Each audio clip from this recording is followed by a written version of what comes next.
म्हणजेच glucose plus तुमचं oxygen ते फॉर्म्स एटीपी, आणि ATP nothing but your energy currency of the cell. आणि तुमच्या प्रत्येक पार्टला एनर्जी जर पाहिजे असेल तर तुमच्या प्रत्येक पार्टकडे एटीपी पोहोचलं पाहिजे.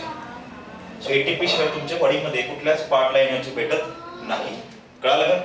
त्यानुसार गोष्टी होतात. त्यानंतर तुमच्या किडनीमधून तुमचा जेव्हा युरिया आला तर त्यानं किडनी काय करते, युरिया घेतो आणि नंतर मग रिनल ऍक्च्युअल मध्ये किडनीमध्ये रिनल आर्टरी घेतो युरिया तुमचा, आणि घेतल्यानंतर तुमचं फर्दर पुढचा पार्ट युरिया घेतल्यानंतर जे काय ब्लड उरलेलं आहे ज्यामध्ये O2 आहे ते पुढे निघून जातो रिनल वेन थ्रू. ओके, तेवढाच पार्ट आहे. पण इथपर्यंत येण्यासाठी एवढी प्रोसेस फॉलो करतो. जर तुमच्या युरिया हा बेस प्रोडक्ट इथं बनलेला आहे लिव्हर मध्ये, तर त्याला इथपर्यंत येण्यासाठी किडनीपर्यंत येण्यासाठी ना एवढी प्रोसेस फॉलो करावी लागते. त्याच्यानंतर मग त्याला किडनीपर्यंत येणार. डायरेक्टली किडनीपर्यंत येत नाही. जसं आपण म्हणलं की आपल्या गोष्टी ज्या आहेत ना ते लिव्हर, अच्छा किडनी तुमच्या लिव्हरकडे येत नाही. आपल्याला लिव्हर मधल्या गोष्टी तुमच्या युरिया थ्रू म्हणजे तुमच्या ब्लड थ्रू तुमच्या किडनीकडे पाठवावं लागतं. म्हणजे पाठवल्यानंतर तुमच्या किडनी आपोआप त्याला बाहेर काढतात. कसं काय आणि तेही बघणार आहे आपण. किडनीचं स्ट्रक्चर, किडनीमध्ये काय पार्ट्स प्रेझेंट जे की तुम्हाला तुमच्या युरियाला आणि युरिन बनण्याच्या प्रोसेसला कशा प्रकारे हेल्प करतील ते आपण किडनी चालू झालं बघूया. सध्या एवढं डोक्यात ठेवा, युरिया जे आहे त्या ह्या थ्रू तुमच्या बॉडीतून बाहेर पडतं. समजलं का? काय जर समजा कुठल्याही गोष्टीला तुमच्या बॉडीमध्ये ट्रान्सपोर्ट करायचं असेल त्याच्यासाठी कोण लागणार? इथून तिथं जाण्यासाठी, तिथून तिकडे जाण्यासाठी कोण हेल्प करतो बॉडीमध्ये? तुमचे ब्लड वेसल्स हेल्प करतात. म्हणजे तुमच्या अल्टिमेटली सगळ्या गोष्टी कुठे गेले पाहिजे? ब्लड मध्ये गेले पाहिजे. बरोबर आहे? म्हणजे तुमच्या समजा इथं काहीतरी न्यूट्रिएंट्स पोहोचवले असेल, म्हणजे तुमच्या फूडला, तुमचे फूड जे काही आपण खाल्लेलं आहे त्याच्यामध्ये जे काही न्यूट्रिएंट्स आहेत, न्यूट्रिएंट्स जर आपल्याला ब्रेनकडे पोहोचवायला असेल तर आपल्याला ब्लड लागतो, पायाकडे पोहोचायला असेल तर ब्लड लागतो, पोटाकडे पोहोचायला असेल तर ब्लड लागतो. प्रत्येक पार्टकडे आपल्याला पोहोचलं असेल तर आपल्याला काय लागणार? आणि जेव्हा blood. Okay, next let's focus towards human excretory system. याचा स्ट्रक्चर आपण आज बघणार आहे. डायग्राम काढणार आहे, बिलकुल हसायचं नाही, भारी येणार डायग्राम. कशी काय येणार कळालं का? माझ्यासोबत डायग्राम काढायचे सगळ्यांनी. चल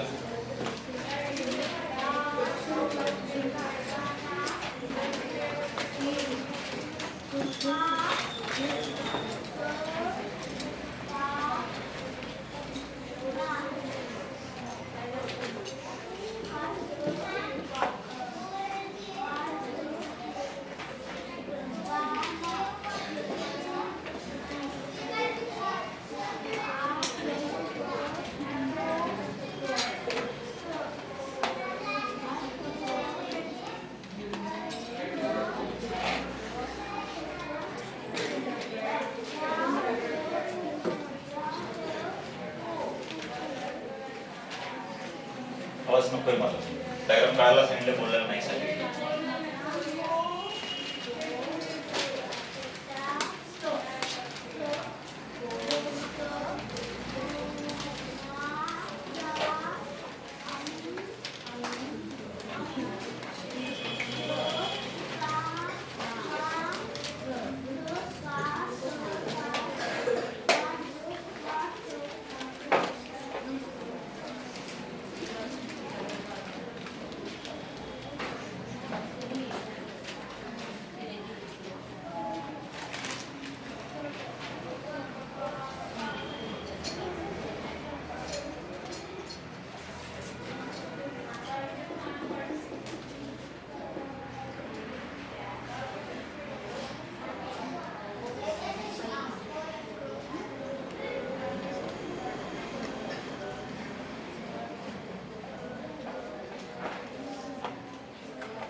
जस्ट आउटर पार्ट बघतोय आपण.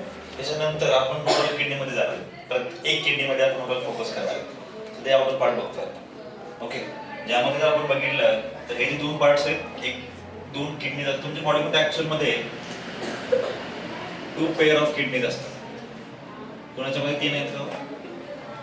आहेत कोणामध्ये 3? ओके, नाही, सगळ्याला 2च असतात. 2 पेअर ऑफ किडनीज असतात. त्याच्यानंतर ह्याच्यामध्ये जर आपण बघितलं तर 2 टर्म, आपण 2 गोष्टी बघितली. 2 गोष्टी काय असणार, जे की आताच आपण बघितलं फ्लो चार्ट मध्ये काय होते, रिनल आर्टरी आणि तुमचं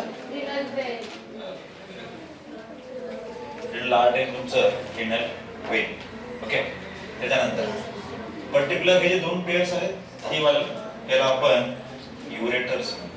युरेटर्स हे तुमच्या बॉडीमध्ये पेअर्स मध्ये करतात. ओके, असं करण्यापेक्षा हे 2 आहेत हे तुमचे युरेटर्स आहेत आणि हे जे 2 आहेत हे तुमचे किडनीज आहेत. एक आपण काहीतरी बघितलं माहिती तुम्हाला की आपण काय म्हणलं, जे इकडचा वाला पार्ट लेफ्ट वाला पार्ट आहे, लेफ्ट वाला पार्ट आपण काय केलं, थोडंसं खालच्या साईडला काढले. बघितले का? दिसायले का सगळ्यांना? लेफ्ट वाला पार्ट आपण थोडंसं खालच्या साईडला काढले. तर बेसिक रिझन हे आहे की तुमच्या ह्या लेफ्ट साईडच्या किडनीच्या अप साईडला लिव्हर असतं. बॉडी मधले अरेंजमेंट मी बोललो तुम्हाला.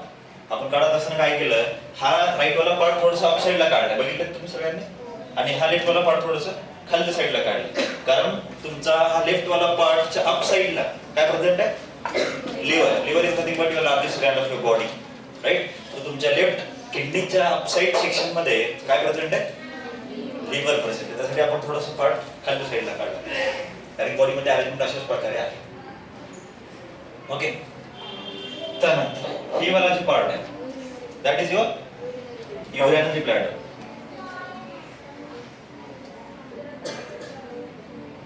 That is your urinary bladder. आणि तुमचा जे खालचा वाला पार्ट आहे त्याला आपण युरेथ्रा असं. हे सगळे जे आहेत तुमच्या एक्सक्रिटरी सिस्टमचे पार्ट्स आहेत. आपण काय शिकलो होतं, प्रत्येक सिस्टम जो शिकलो होतो त्या टाइमला आपण प्रत्येक पार्ट्स मध्ये काय काय पार्ट्स प्रेझेंट आहेत, प्रत्येक सिस्टम मध्ये काय काय पार्ट्स प्रेझेंट आहेत आपण बघितलं होतं. जे डायजेस्टिव्ह सिस्टम आपण स्टार्ट केलं होतं, माउथ इसोफेगस बघितलं होतं.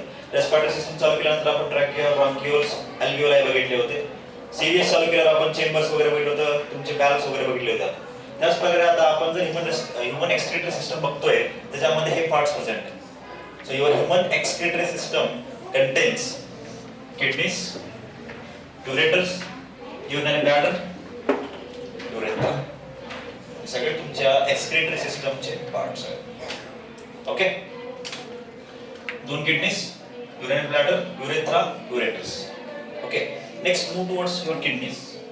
किडनीजचा ऍक्च्युअल आपण जर शेप बघितला, it is actually bean shaped organ.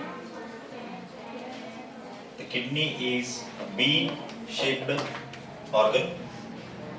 Kidney is bean shaped organ. त्यानंतर हे जे युरेटर्स आहे, युरेटरचं बेसिक फंक्शन, इट ऍक्च्युअल में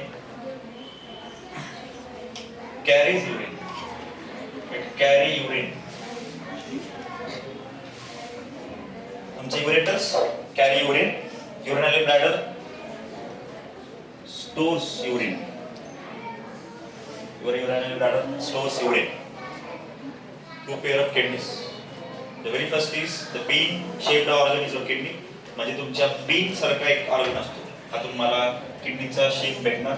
त्यानंतर तुमच्या युरेटर्सचं ऍक्च्युअल फंक्शन जर आपण बघितलं तर बेसिकली ते कॅरी युरिन, म्हणजे जे पाईपलाईन आहे कॅरी करते, म्हणजे युरिन त्यांना येऊन कुठे टाकायले, युरिनरी ब्लॅडर मध्ये टाकतो, बरोबर. त्याच्यानंतर तुमचं युरिनरी ब्लॅडर स्टोअर केल्यानंतर विषय काय होतो, जेव्हा आपल्याला सिग्नल देते बॉडी, मग युरेथ्रा ओपन होतं आणि नंतर बॉडीच्या बाहेर जातो. बॉडी सिग्नल देते आपल्याला, माहिती आहे ना, जा आता बाबा मग अर्जंट आले जा असं म्हणतो. ते ऍक्च्युअल मध्ये सिग्नल येणं म्हणजे तुमचे मसल ऍक्टिव्हेट होतं. काय होतं ते सांगतो. किडनी जर आपण किडनीचं फंक्शन्स बघितले तर किडनी बेसिकली तुमच्या फिल्ट्रेशनसाठी हेल्प करणार. ओके, तुमच्या फिल्ट्रेशनसाठी हेल्प करणार. तुमच्या बॉडीतलं ब्लड फिल्ट्रेशन प्रोसेस तुमच्या किडनी थ्रू होते. त्याच्यानंतर तुमचं जे अप्पर वाला पार्ट आहे, हा वाला पार्ट आपण विसरले, कोणी काय बोललं नाही, आपण काहीतरी वरचं काढलं होतं ते सोडलं आपण. त्याला आपण माहिती राहते, त्याला आपण ॲड्रेनल ग्लॅंड, त्याला आपण ॲड्रेनल ग्लॅंड म्हणतो, किंवा त्याला आपण एमर्जन्सी ग्लॅन्ड ही म्हणतो.